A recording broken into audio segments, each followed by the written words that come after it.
कल्पना करा, ब्रह्मदेव स्वतः चकित झाले होते, कारण गोकुळात एक असं बाळ होतं जे संपूर्ण सृष्टीला भुलवू शकलं. गोकुळात त्या काळी एकच चर्चा होती.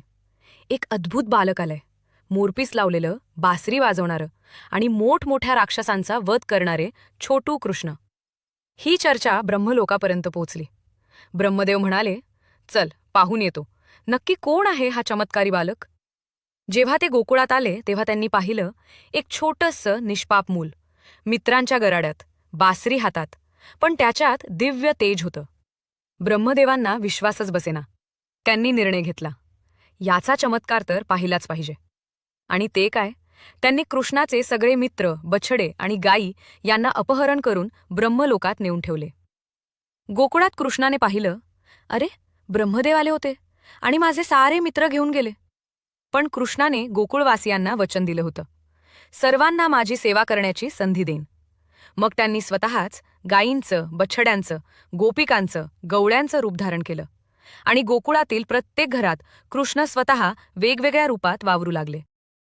कुठे बछडं बनून, कुठे गाय बनून, कुठे छोटा गवळा बनून, सर्वांच्या घरी माखण खाता खाता आनंद पसरवतं दिवस सरत होते. ब्रह्मलोकात मात्र अजूनही सर्वजण तसंच होते. ब्रह्मदेव गोंधळले. हे काय, जे गोकुळातून आणलं होतं ते इथेही आहे आणि गोकुळातही. ते खाली उतरले आणि गोकुळही तसंच दिसलं. दोन्हीकडे समान दृश्य. त्यांना कळलंच नाही काय घडतंय. ते ध्यानस्थ झाले आणि त्यांना उमगलं, हा साधा मुलगा नाही, हा तर स्वयं नारायण आहे.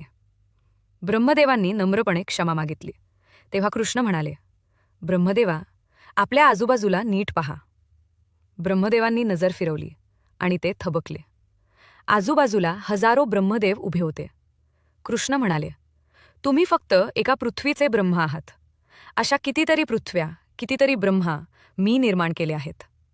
ब्रह्मदेव समजून गेले की गोकुळातील ते नटखट बाळ काही साधं नाही, संपूर्ण ब्रह्मांडाचा अधिपतीच आहे.